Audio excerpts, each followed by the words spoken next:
Everyone thought Daniel was ordinary, until the day his secret shattered the silence. Daniel was the kind of man people just pass by without noticing. Quiet, gentle, and always carrying an old Bible tucked under his arm, as if it were stitched to his chest. Some said he was mysterious. Some said he had seen things. But no one ever asked, because Daniel never gave anyone a reason to. Until the night everything changed. It was a rainy evening. The kind where the street lamps flickered and the air smelled of cold pavement. Daniel had just finished locking up the church after everyone left. He wiped the rain from his face, turned off the final light, and stepped outside. That was when a young boy, maybe 13, ran up to him.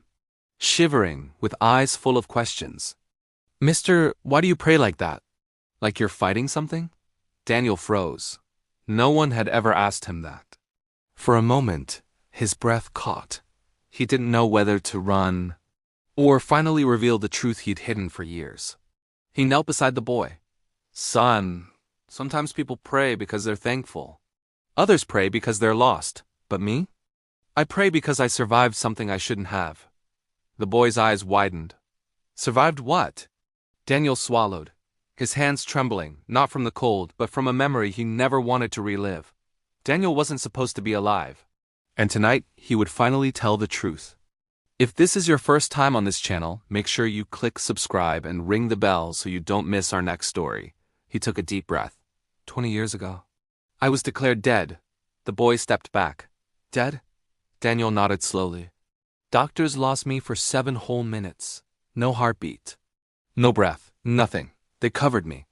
They called my mother. They said, "We're sorry." A tear slipped down Daniel's cheek. But God wasn't done with me. He looked up at the dark sky, his eyes glistening.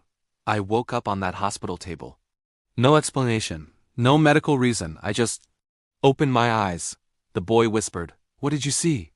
Daniel's voice softened to a tremble. "I saw light.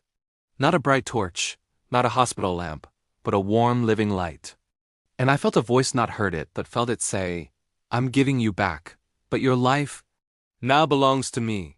The boy stood still, speechless. Daniel continued, "Since that day, I've lived with one purpose. To pray for anyone who's hurting, even if they never ask. Because I know what it feels like to be gone and be given a second chance." The boy slowly took Daniel's hand.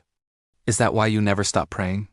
Daniel smiled, not the smile of a man hiding something, but of someone finally free.